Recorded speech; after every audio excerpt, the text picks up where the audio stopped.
순우한 한국의 자연을 보며 한국 사람들은 고향과 함께 어머니를 떠올린다.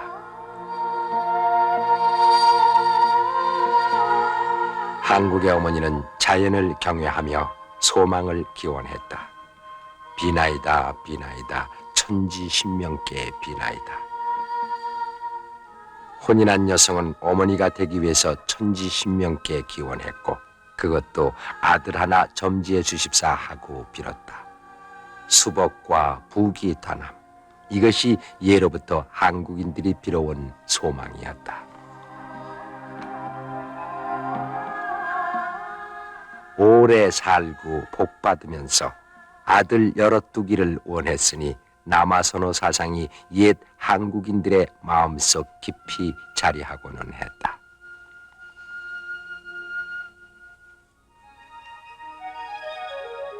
어머니가 되는 길.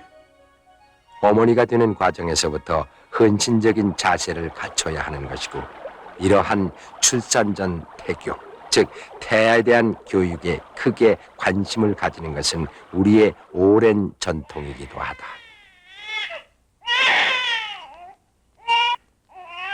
한국 어머니들의 일생은 어찌 보면은 미련스럽게도 자식을 향해 힘든 짝사랑으로 시작해서 고된 짝사랑으로 끝나는 것이 아닌지도 모를 일이다. 한국의 어머니는 갓난아기를 심장이 뛰는 젖가슴에 품고 잔다. 아기를 잠재울 때, 칭얼거릴 때, 가슴을 또다거려주며 키운다. 배가 고프거나 기저귀가 젖었거나 어디가 아프거나 응석을 부리고 싶거나 무서운 꿈을 꾸고 있지 않아도 우는 것은 어머니의 심장 소리를 못 들어 불안해서 운다고도 했다.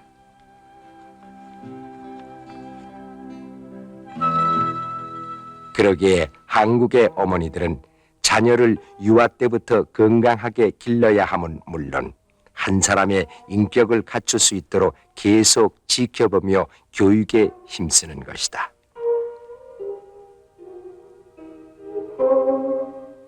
옛 교훈서에 따르면 딸 자식은 어머니가 가르치고 아들 자식은 아버지가 가르친다고 했으나 자녀 교육에서 어머니의 비중이 크다는 사실을 부인하지는 않았다.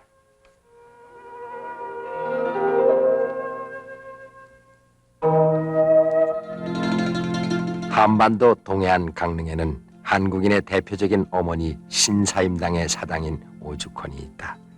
훌륭한 아들을 길러낸 훌륭한 어머니. 우리나라 역사를 보면은 훌륭한 인물 뒤에는 반드시 어머니의 큰 힘이 뒷받침하고 있었음을 알 수가 있다. 16세기 조선왕조 시대의 대학자 율곡 이 선생을 길러낸 사임당 신씨. 그는 그림과 글씨 그리고 수혜와 시문 거기다가 높은 교양과 부덕을 쌓은 여인이었다.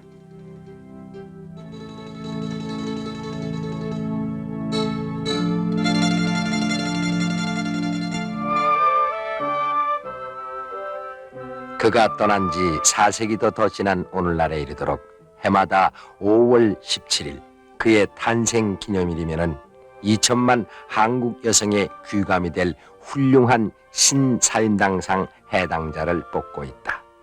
붓글씨와 그림 그리기 대회를 통해서 신사임당에 가까운 어머니를 선발하고 또한 글짓기와 다도에 뛰어난 어머니도 선발해서 표창한다. 그래서 종합적으로 한 어머니를 뽑아서 사임당 상으로 추대한다. 신사임당 상은 현명한 아내로 또 훌륭한 어머니로서 모든 분야의 모범이 되어야만 한다.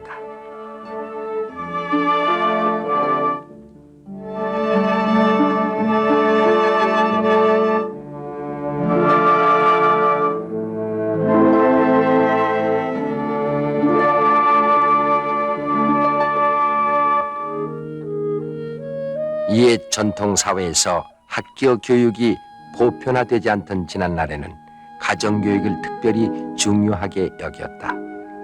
전통적인 여성 교육은 가정 단위로 이루어져 왔다. 우리의 옛 전통적인 가정 교육은 무엇보다도 예절을 중히 여겼으며 부덕을 위해서 맑은 심성과 높은 품위를 이상으로 삼고 예술과 음악, 서예 등을 통해서 교양을 쌓아 올림으로써 부덕을 닦아왔다.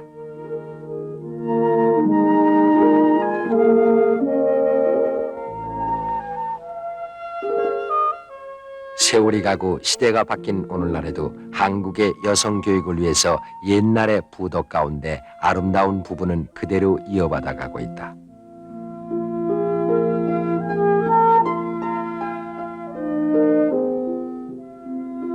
율곡 선생의 어머니 신사임당의 높은 덕을 기리며 강릉에 세운 사임당 교육원에서는 전국의 여고생들을 대상으로 정신교육과 예절교육을 실시하고 있다.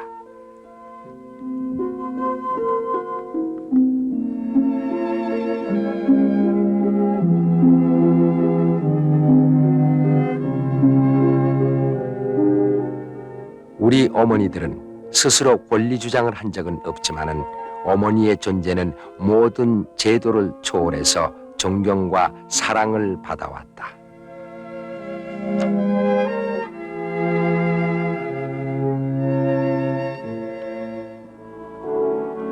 오늘의 어머니들은 자녀들의 학업 성적에 비상한 관심을 가지고 그야말로 헌신적인 뒷바라지를 다하고 있다. 자식만은 최고 학부까지, 그것도 명문 대학에 진학시키려고 애쓰고 있다. 상급학교 입학시험 계절이 되면은 사찰을 찾아서 부처님께 자녀의 합격을 빌고 다른 종교를 가진 사람들도 각기 그 종교의 신을 찾아 간절한 소망을 기도한다. 그만큼 자녀 교육에 마음을 쓴다는 뜻이리라.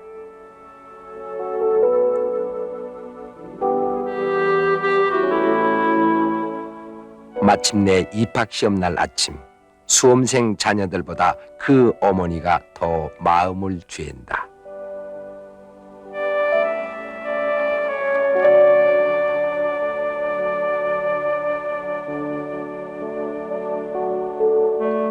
자녀를 위해서 언제나 헌신하고 자애를 베푸는 한국의 어머니. 오랜 역사를 통해 드러나는 어머니의 모습은 부드러우면서도 강하고 엄하면서도 끝없이 자애롭다.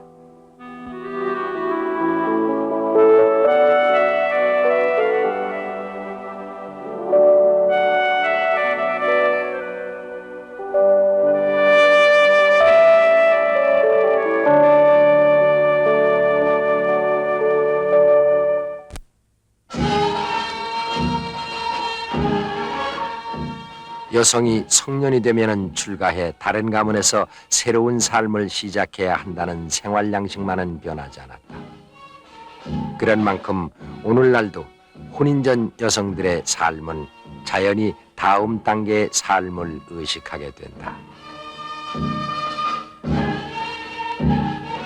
혼인을 앞둔 교수가 얌전히 결혼 준비를 하는 모습은 한국에서 흔히 볼 수 있는 광경이다.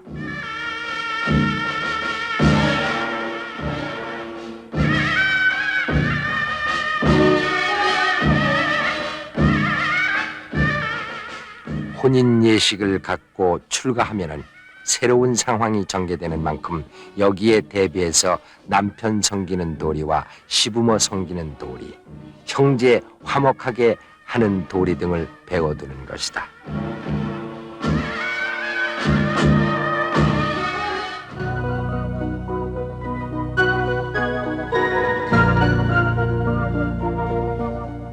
출가하면은 남편의 부모를 모시게 되고 그 가문의 법도에 따라서 생활하게 된다.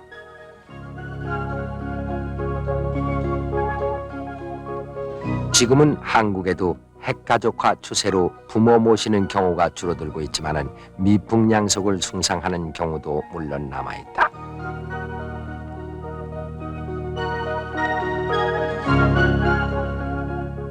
아무리 핵가족 시대라 해도 잠은 따로 자고 음식은 따로 먹을지언정 마음 저 깊은 밑바닥에는 어쩔 수 없이 다 함께 살 수밖에 없는 대가족의 무거운 정 같은 게 깔려 있다.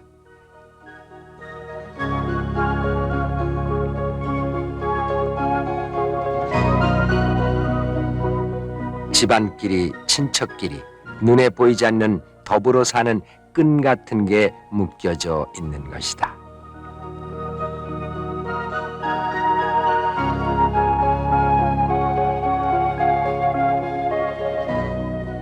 한국의 어머니는 조상에게 제사를 모셔야 되고 우더른 생신에 찾아뵙고 인사드리고 횡적으로 엮어진 형제 친척들과 따뜻한 얘기와 위로를 나누어야 되며 아랫사람들에게는 모든 것을 베풀어야 되는 것이다.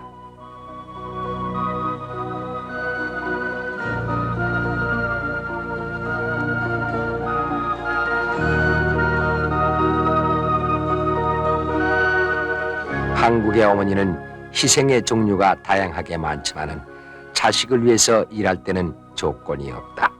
그러기에 사랑의 밀도는 순수하며 진한 것이다.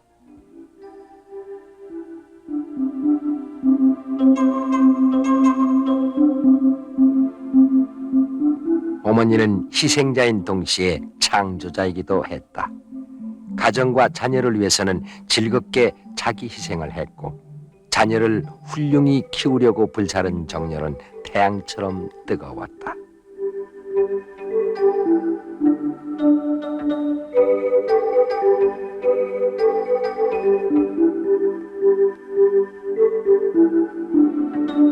한국의 훌륭한 어머니들은 받는 것보다는 베푸는 것을 하늘의 명령으로 여기며 살아왔다.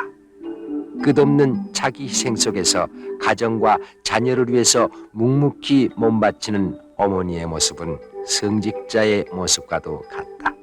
그러기에 누구나의 가슴 속에 담긴 어머니의 모습은 숭고한 아름다움을 지닌다.